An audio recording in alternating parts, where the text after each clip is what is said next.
Pour la première fois depuis 1939, Nantes a fêté le carnaval. Feuilleter l'album de Pascal Michel, c'est un peu comme regarder un album de photos de famille.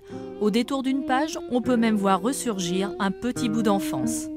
Ma passion, c'est le carnaval, et c'est vrai que depuis l'âge de 4-5 ans, mes parents m'emmenaient à la mi-carême, c'était la mi-carême à l'époque, hein, et j'étais un fou devant toutes ces belles créatures allégoriques et éphémères, devant ces fanfares qui défilaient devant moi, etc. Et c'est vrai que chaque année, cette passion a grandi au fond de moi. Pascal Michel a donc mis en page sa propre collection de photos, celle qu'il prend depuis maintenant 25 ans. Les autres, il les a récupérées au gré des rencontres. J'ai eu la chance d'avoir des anciennes personnes, des anciens qui m'ont légué leurs photos. Donc j'ai pu, avec toutes ces photos, toutes ces archives, créer ce livre en fait de 1947 à 2010. De la mi-carême au carnaval de Nantes démarre donc en 1947, une année charnière pour le carnaval. À l'époque, c'est le ch'ti Aimé Delru qui relance la fête.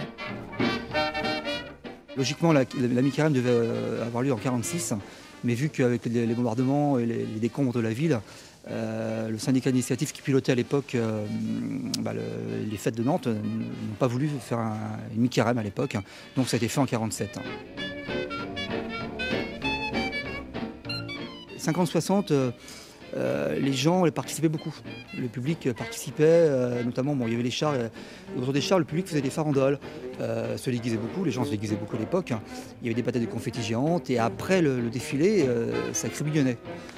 Donc en fait, sur l'axe central, Gralin, Crébillon, Royal, et les gens faisaient la fête jusqu'à très tard dans la nuit, les bars étaient ouverts, les accordéonistes jouaient, etc. Pascal Michel a consacré une année de sa vie à ce livre. Cet ouvrage passion sort pour les fêtes. 360 pages pour s'offrir un peu de festivité avant l'heure.